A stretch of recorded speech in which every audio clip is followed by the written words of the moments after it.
मराठी कथा दुरून डोंगर साजरी. राधा आपल्या लहान बहिणीच्या म्हणजे शरयूच्या लग्नासाठी आली होती. लग्न अवघे 4 दिवसांवर आले होते. सर्वांची लगबग सुरू होती.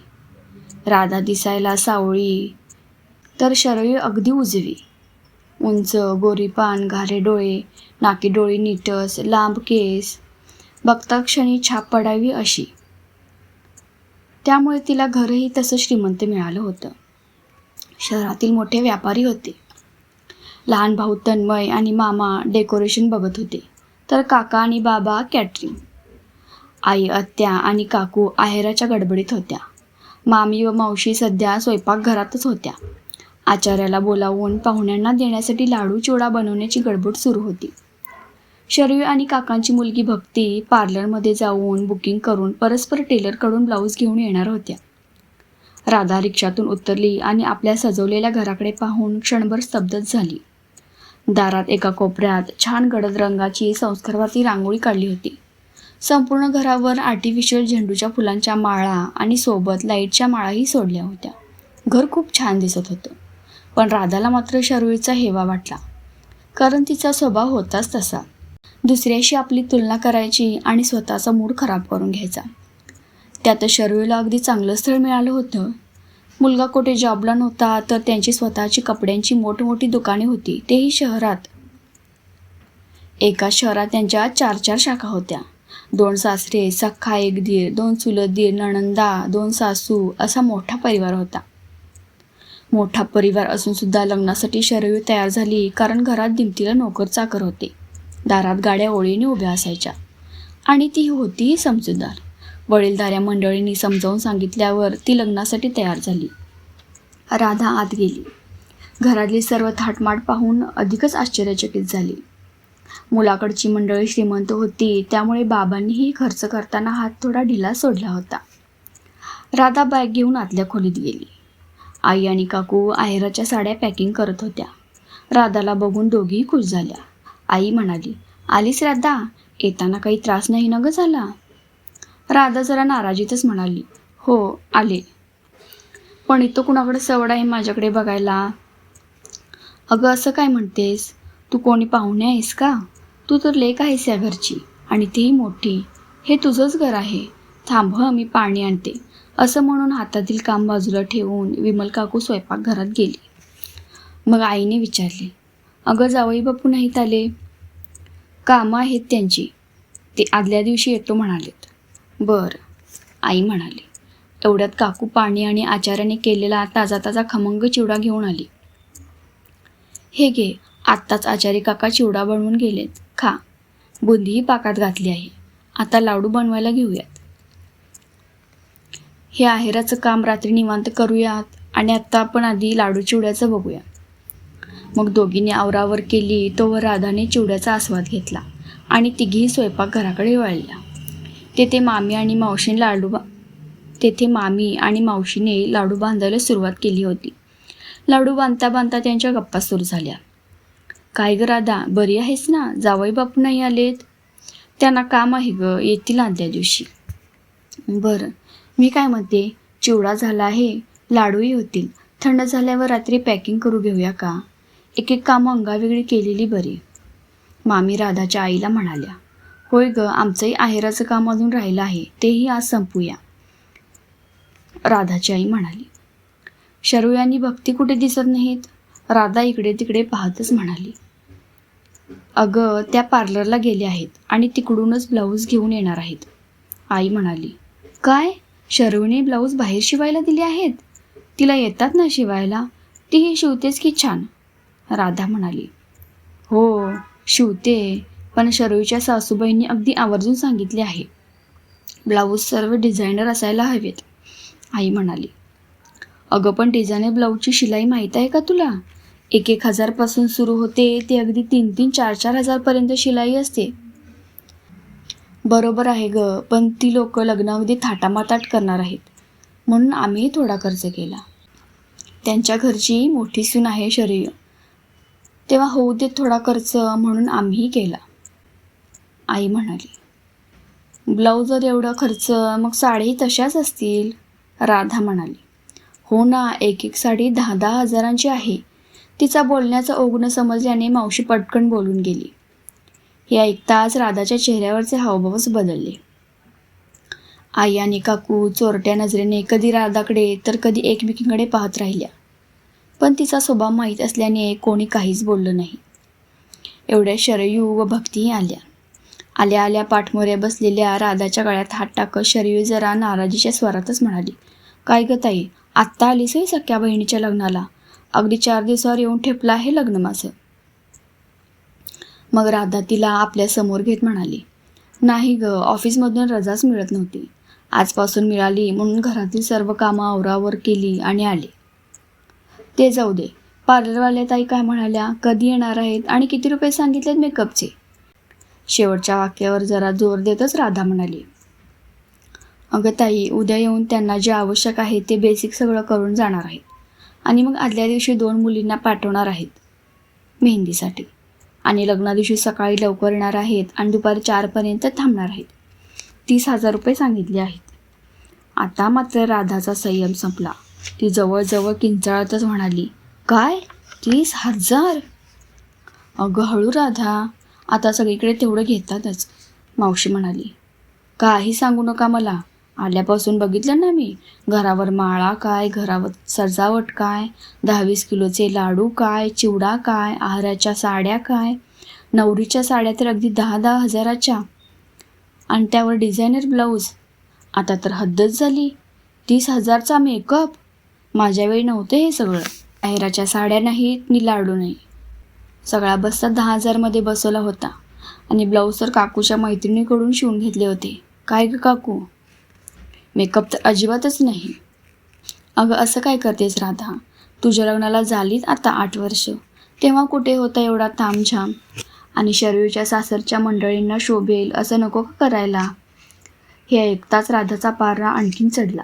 म्हणजे एवढा खर्च माझ्या लग्नावर करावा एवढी लायकी नाही काय माझ्या सासरच्या मंडळींची? जाऊ दे, मला काय करायचं आहे, तुमची लाडकी लेक आहे, अगदी मनसोक्त खर्च करा. एवढं बोलून तरातरा आतल्या खोलीत गेली. तिचा स्वभाव सर्वांना माहीत होता, त्यामुळे कोणी काही बोलले नाही. मात्र तिचं हे आत्ताचं वागणं आईला काही रुचलं नाही. तिच्या या बोलण्यानं सर्वांच्या उत्साहावर पाणी पडलं.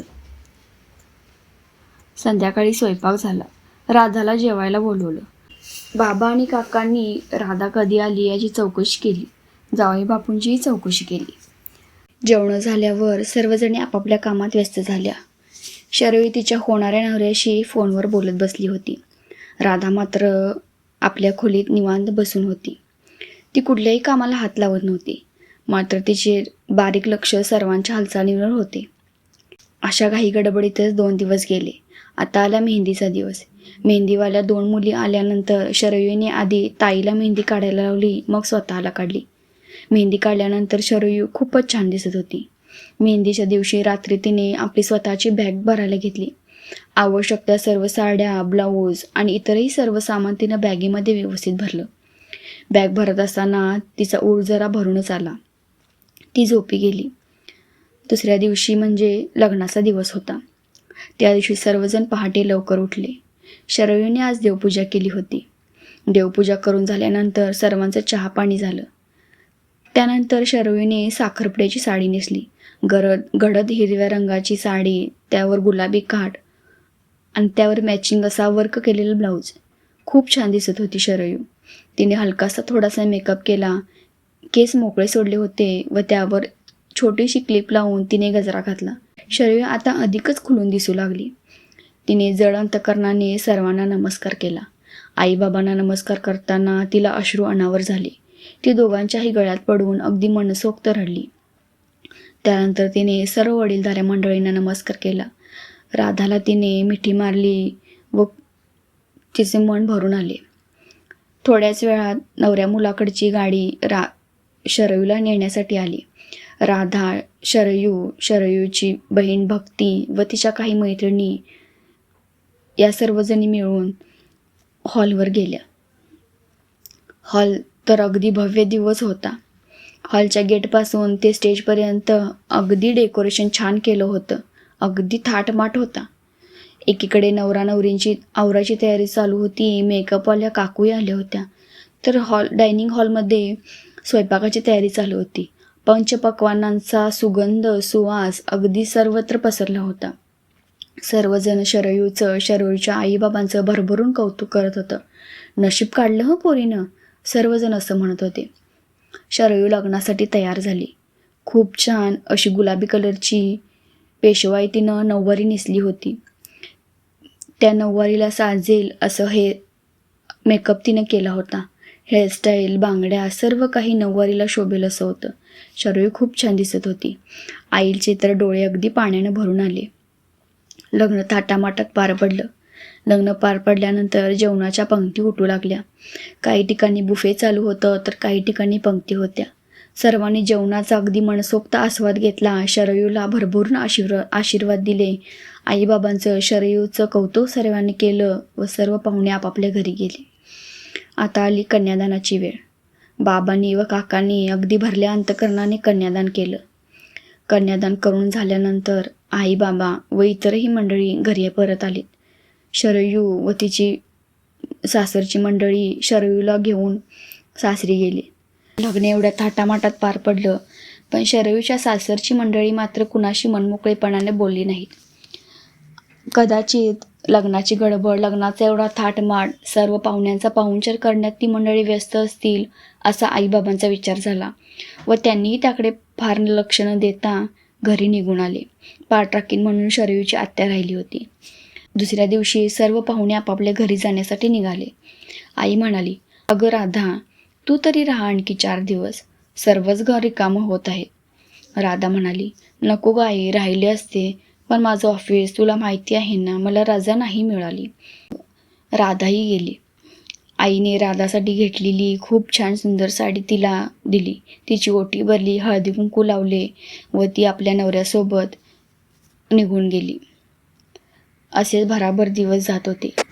लग्नानंतर पहिल्यांदाच शरयू आपल्या नवऱ्याला घेऊन मनालीला फिरायला गेली होती. तेथे काढलेले फोटो ती आपल्या फॅमिली ग्रुपवर टाकत होती, तसंच स्टेटसही ठेवत होती.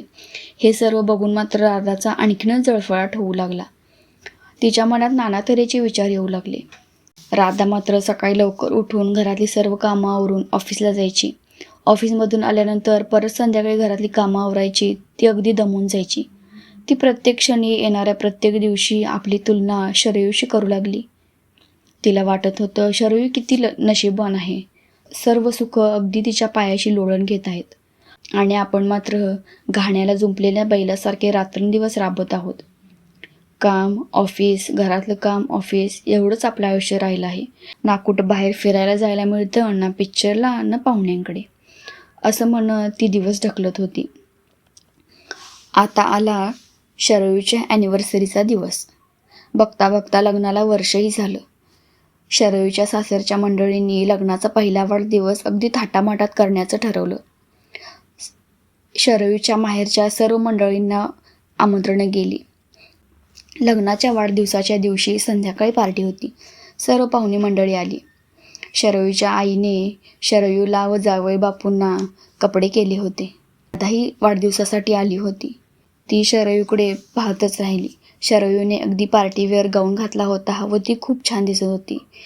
शरयूने आणि तिच्या नवऱ्याने केक कापला. सेलिब्रेशन खूप छान झालं. जेवणामध्ये मेनूही बऱ्याच प्रकारचे होते. सर्वांनी जेवणाचा आस्वाद घेतला आणि सर्वजण आपापल्या घरी परत आले. ॲनिव्हर्सरीहून आल्यापासून राधा आता खूपच खिन्न दिसू लागली. तिचं कशातच लक्ष लागेना. शरयूचं ते वैभव, तो मोठाला बंगला, त्या गाड्या, दिमतीचे नोकर-चाकर पाहून ती शरयूवर खूपच ईर्ष्या करू लागली. तिचं कशातच लक्ष लागेना. काय शरयूचं आयुष्य आहे आणि काय आपलं आयुष्य आहे असं तिला नेहमी वाटू लागलं. मग तिने एक निर्णय घेतला. तिने निर्णय घेतला की आपणही नोकरी सोडून द्यायची आणि शरयूसारखं अगदी आरामात राहायचं. भलेही आपल्या घरी नोकर-चाकर का नसेनात, पण आपणही नोकरी सोडून आनंदात राहायचं असे तिनं निर्णय घेतला. तिनं तो निर्णय आपल्या नवऱ्याला सांगितला. विशालला तो काही निर्णय पटला नाही, कारण सध्याच्या जीवनामध्ये एकट्याच्या पगारावर घर चालणं हे अशक्यच आहे याची त्याला जाणीव होती. पण तो राधाच्या हट्टापुढे काहीही बोलला नाही. तिने नोकरी सोडून दिली व ती घरात बसून आराम करू लागली. आता तिला तेही नको झालं, कारण घरात तिचा वेळच जात नव्हता. मग काय करावं याचा तिला प्रश्न पडू लागला. घरातील सर्व कामे सकाळी 10-11पर्यंत आवरायची. विशालही कामावर निघून जायचा. मग दिवसभर ती घरात एकटीच असायची. परत संध्याकाळी विशाल घरी आल्यानंतर ती त्याच्याशी थोड्याफार गप्पा मारत असे, तरी पण तिला करमत नसे. मग काय करावं हे तिचं तिलाच कळेना. नोकरी सोडून आपण चूक केली की काय असं तिला वाटू लागलं. मग तिने एक दिवस शरयूच्या घरी जाण्याचा निर्णय घेतला. ती अचानकच शरयूच्या घरी गेली. दारात बेल वाजवली. नोकराने दार उघडलं. मग नोकर तिला शरयूच्या खोलीपर्यंत घेऊन गेला. तर शरयू तेथे नव्हती. मग ती किचनकडे वळली तर शरयू तेथे सरबत करत होती. राधा म्हणाली, शरयू, अगं ताई, तू अचानक कशी काय आलीस? राधाला पाहून शरयूला खूप आनंद झाला. मात्र शरयूला किचनमध्ये काम करताना पाहून राधाला थोडा धक्काच बसला. ती म्हणाली, अगं आत्ताच आले मी, पण तू कशी आहेस आणि तू किचनमध्ये काय करतेस? तुमच्याकडे तर तुझ्या दिमतीला एवढे नोकर चाकर आहेत, मग चक्क तू स्वयंपाकघरात काम करतेस? असं म्हणता शरयूचा चेहरा थोडा पडला. अगं, आमच्याकडे जरी नोकर चाकर असले तरी ते धुणी भांडी केरकचरा साफसफाई याकरता आहेत. पण स्वयंपाक हा मलाच करावा लागतो, कारण आमच्या सासूबाईंना आचार्याच्या हातचं जेवण चालत नाही. त्यामुळे सकाळ संध्याकाळ स्वयंपाक, आल्या गेलेल्यांची पाहुण्यांची उठबस मलाच करावी लागते. आता देखील सासऱ्यांचे काही मित्र बाहेर आले आहेत, त्यांच्यासाठीच मी सरबत करत आहे. तू थांब हं, मी हा सरबत नोकरांकडून पाठवून देते, मग आपण गप्पा मारत बसू. असे म्हणून तिने भराभर काचेचे ग्लास भरले, नोकराला हाक मारली आणि त्याच्याकडून तो सरबत बाहेर नेऊन दिला. मग ती आपल्या बहिणीला घेऊन आपल्या रूममध्ये गेली. तिथे दोघींच्या खूप गप्पा झाल्या. राधा म्हणली, कशी आहे शरयू तू? शरयू म्हणाली, काय सांगू ताई, इथे भौतिक सुविधा खूप आहेत, पण मला मानसिक सुखच इथं मिळत नाही. हा जो मोठा बंगला, मोठ्या गाड्या, नोकर चाकर दिसत आहेत, हे सर्व फक्त शोभेसाठी आहेत. नोकर चाकर घरातली इतर सर्व कामे करतात, पण सकाळी उठल्यापासून ते संध्याकाळी झोपेपर्यंत किचनमधली सर्व कामे, किचनमध्ये जी काही कामं आहेत ते सर्व मलाच करावी लागतात.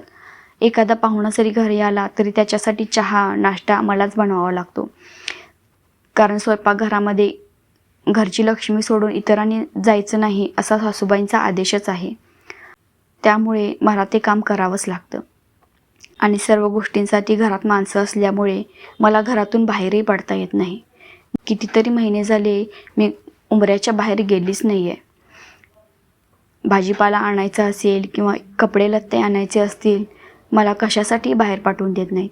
मी जे म्हणेल, मी जे मोबाईलवर दाखवेल ते लगेच मला माझा नवरा आणून देतो, पण स्वतः आणून देतो.